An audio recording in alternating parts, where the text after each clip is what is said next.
Hello. आज का हमारा टॉपिक है, अभी तक हमने तीनों तरह के जो सब्स्टिट्यूशन मेथड थे और दूसरा जो मेथड था हमारा पार्शियल फ्रैक्शन वाला और बाई पार्ट्स वाला मेथड, इसके अलावा और भी कई सारे सिंप्लीफिकेशन टेक्निक्स और ये सब चीज़ें यूज होती हैं इंटीग्रेशन को सॉल्व करने के लिए। और इन सब के साथ अभी तक तो हमने पर्टिकुलर टाइप के इंटीग्रेशन देखे, लेकिन उनके साथ अगर आप प्रॉब्लम सॉल्व कर रहे हैं तो एग्ज़ाम में दिक्कत क्या आती है बच्चों को कि उनको पता ही नहीं चलता कि हमें कौन सा मेथड यूज़ करना है, किस मेथड से आगे बढ़ना है। तो बेसिकली इंटीग्रेशन सॉल्व करने के लिए मैं पिछले वीडियो में भी आपको बार बार कह रही हूँ कि आप क्वेश्चंस को देखिए और तब तक देखिए जब तक आपको कुछ क्लू ना मिल जाए। इससे आपको क्वेश्चन सॉल्व करने में आसानी होगी।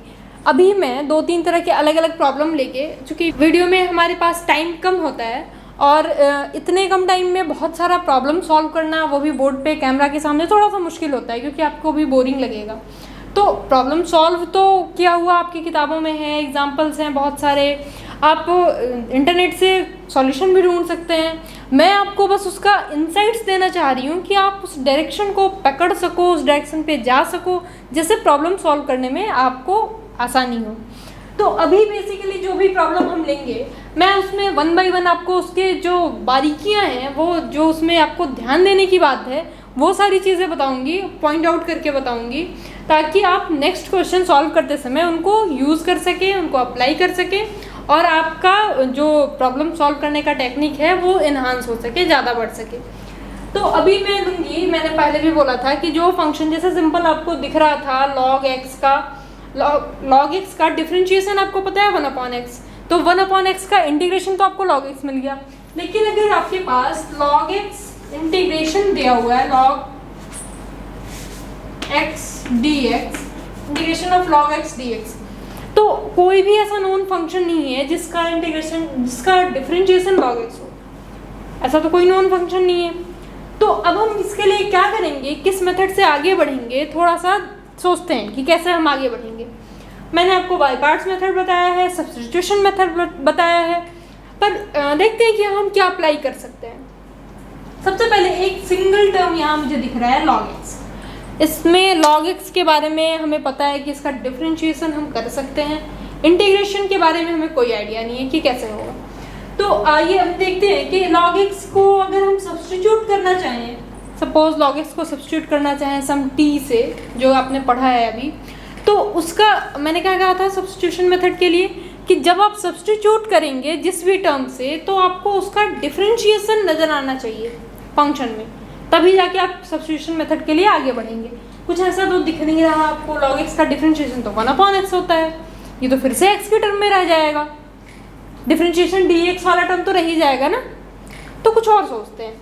तो एक चीज़ हमें जहाँ तक दिख रही है कि इसको uv के टर्म में, जो मैंने एक फॉर्मूला लिखा था, तो 1 × log x तो लिख सकते हैं, और 1 का इंटीग्रेशन आपको पता है, 1 का डिफरेंशिएशन भी पता है।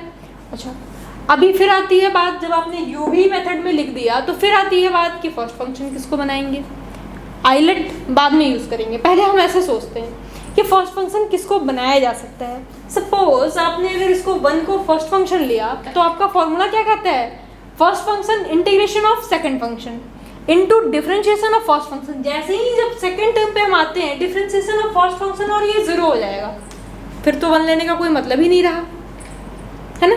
तो फिर अभी मैंने इसको फर्स्ट करने की कोशिश की थी, नहीं हो पाया, तो इसको हम सेकंड बना लेते हैं, फर्स्ट फंक्शन हम इसको रखते हैं।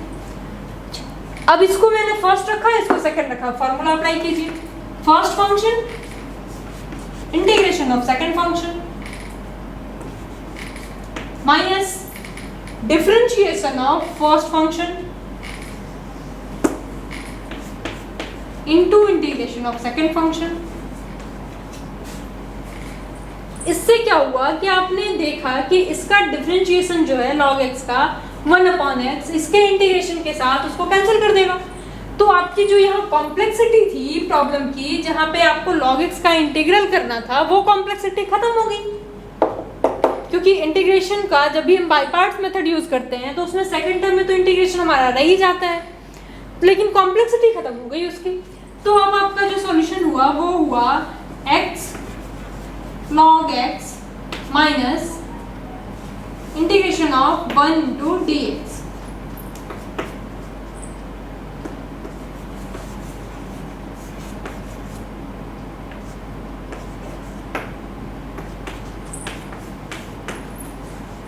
x कॉमन कर लिया,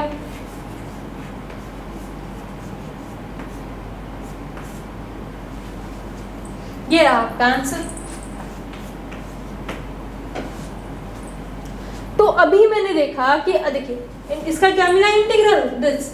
ऐसा कोई आपने फंक्शन इजीली तो आप नहीं गेस कर सकते ना कि इसका इंटीग्रेशन ये होगा, इजीली तो गेस नहीं कर सकते हैं। तो इसलिए मैंने बताया कि जब नॉन फंक्शन के टर्म में नहीं दिखे हमारा इंटीग्रेशन, तो उसको हम किस मेथड से सॉल्व करते हैं, यूवी मेथड, या सब्स्टिट्यूशन में भी हमें कुछ पॉइंट्स जो ध्यान रखना होता है वो मैंने अभी क्लियर किया आपको। नेक्स्ट अभी हम एक दूसरा प्रॉब्लम देखते हैं। ये जैसे मैंने ट्रिग्नोमेट्री के भी कुछ फंक्शन बताए थे आपको कि कुछ का तो वेल नोन है जो आप जानते हैं, जैसे साइन, कॉस और सेक स्क्वायर एक्स का इंटीग्रेशन आपको पता है, क्योंकि सेक स्क्वायर एक्स डिफरेंशिएशन होता है किसका, tan x का। वैसे ही अब हम आते हैं, लेकिन सेक एक्स का इंटीग्रेशन क्या होगा पता है आपको, सेक एक्स का डिफरेंशिएशन तो पता होगा, इंटीग्रेशन नहीं पता होगा, क्योंकि सेक एक्स किसी भी फंक्शन का डिफरेंशिएशन नहीं होता है। अभी हम आते हैं सेक एक्स पे मैं बाद में आऊँगी, अभी मैं tan x डील करती हूँ, क्योंकि सेक एक्स में आपको एक बहुत पर्टिकुलर सब्स्टिट्यूशन यूज करना है। अगर आपने वो पर्टिकुलर सब्स्टिट्यूशन नहीं यूज़ किया तो फिर प्रॉब्लम सॉल्व बहुत कॉम्प्लिकेटेड होगा या नहीं होगा, ठीक है।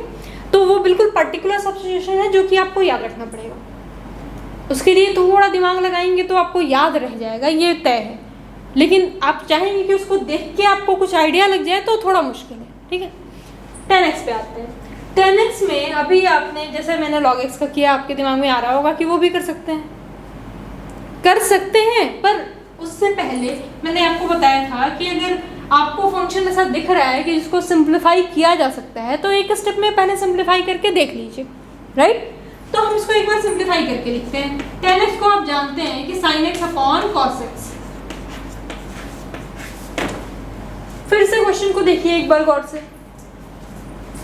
मैंने बताया था आपको कि फंक्शन का अगर डिफरेंशिएशन आपके फंक्शन में दिख रहा है तो आप सब्स्टिट्यूशन इजीली यूज कर सकते हैं। तो यहाँ पे अगर मैंने cos x को t सपोज कर लिया तो उसका डिफरेंशिएशन क्या होगा, sin x minus of sin x। लेकिन sin x तो दिख रहा है ना हमें, तो सब्स्टिट्यूशन हम यूज कर सकते हैं। अच्छा, फिर आपके दिमाग में ये सवाल होगा कि sin x को क्यों नहीं सब्स्टिट्यूट करेंगे, उसका भी तो डिफरेंशिएशन cos x है। पर अगर हमने sin x को सब्स्टिट्यूट कर दिया तो sin x की जगह suppose sin x is equal to t लिख दिया, तो ये cos x dx is equal to dt होगा। पर cos x तो नीचे में है, यहाँ पे 1 अपॉन cos x दिया हुआ है, इसलिए ये सब्स्टिट्यूशन नहीं करना है। तो आप अगर आपने cos x को सब्स्टिट्यूट किया, suppose cos x is equal to t आपने डाला, तब यहाँ पे minus of sin x dx is equal to dt। Minus को तो बाहर हम कर सकते हैं, तो sin x dx यहाँ आपको दिख रहा है जो यहाँ पे ऊपर लिखा हुआ है। तो ये सब्स्टिट्यूशन आप इजीली कर सकते हैं। जब आपको ये सब्स्टिट्यूशन दिख गया तो फिर हम क्यों जाए बाई पार्ट्स वाले मेथड्स पे, राइट। तो हम इसको फॉलो कर लेंगे। मैं सॉल्व नहीं करूँगी, सॉल्व आप खुद करेंगे, मैंने हिंट कर दिया आपको। सिमिलरली अगर आप यहाँ पे sec x के लिए करना चाहें integration of sec x dx, right, तो sec x dx में sec x जो है फंक्शन, ये तो किसी भी फंक्शन का डिफरेंशियल नहीं है, फिर वही प्रॉब्लम। sec x dx के लिए अच्छा फॉर्मूला मैंने आपको पहले भी कहा था कि आपको याद रखना पड़ेगा, क्योंकि अगर आप एग्जामिनेशन में क्वेश्चन सॉल्व करना चाहते हैं फास्टली तो आप वहाँ पे चेक करके डिराइव करके देख के अपना समय बर्बाद नहीं करेंगे। तो आपको sec x का इंटीग्रेशन एक बार याद करना पड़ेगा, याद रखना पड़ेगा। एक बार मैं यहाँ पे सब्स्टिट्यूशन यूज करती हूँ कि sec x plus tan x से मैंने ऊपर में और नीचे में इसके डिनोमिनेटर में मतलब sec x plus tan x से इसमें मल्टीप्लाई कर दिया।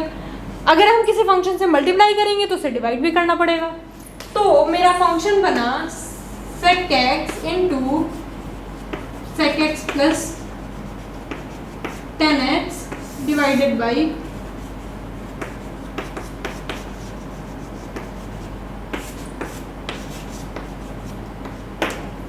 ऐसा क्यों किया मैंने, ये आपको नेक्स्ट स्टेप में समझ आएगा। सपोज अगर आपने इसको एज्यूम कर लिया sec x plus tan x is equal to t, sec x plus tan x is equal to t जैसे ही आपने लिखा तो उसका डिफरेंशिएशन सेम प्रोसेस जो आप पहले करते हैं, डिफरेंशिएशन जैसे करेंगे क्या मिलेगा,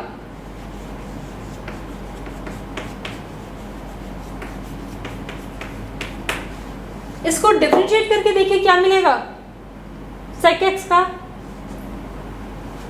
का differentiation sec x into tan x का डिफरेंशिएशन sec स्क्वायर x यहाँ दिख रहा है, sec x into tan x भी ऊपर दिख रहा है। अगर ये सीधा सब्स्टिट्यूशन आपको इसका डिफरेंशिएशन ऊपर में दिख रहा है तो आप सीधा सब्स्टिट्यूशन कर सकते हैं इसको। जैसे ही सब्स्टिट्यूशन किया आपने वो फंक्शन आपको दिख गया। तो वैसे ही ठीक जैसे sec x है वैसे ही cosec x का होगा। cosec x में cosec x plus cot x substitute कर, पहले ऊपर नीचे मल्टीप्लाई करेंगे देन इसको सब्स्टिट्यूट करेंगे। अब ये मैं आपके लिए छोड़ती हूँ कि सॉल्व आप खुद करिए, देखिए कहीं दिक्कत आ रही है तो मुझसे पूछिए। ऐसे ही डिफरेंट तरह के प्रॉब्लम सॉल्व कीजिए। इंटीग्रेशन के और भी कुछ यूनिक प्रॉब्लम दिखते हैं तो आप उसको मुझे लेके आइए वीडियो में। आप चाहें तो मुझे व्हाट्सएप पे भी क्वेश्चन भेज सकते हैं, पर मैं फिर कह रही हूँ कि मुझसे पूछने से पहले एक बार अपने दोस्तों में डिस्कस कीजिए। आपस में डिस्कशन करने से प्रॉब्लम सॉल्व करने की कैपेसिटी बढ़ती है। और अगर डाउट हो तो मुझसे पूछ सकते हैं आप कभी भी। ज़्यादा प्रॉब्लम मैं यहाँ नहीं ले पाऊँगी क्योंकि टाइम की फाउंडेशन है। मुझे पता है कि लंबे वीडियो अपलोड करने में भी दिक्कत आती है, लंबे वीडियो आप देख भी नहीं पाते हैं। तो आप कंसेप्ट समझिए, प्रॉब्लम खुद सॉल्व कीजिए और फिर मेरे पास लेके आइए। Thank you.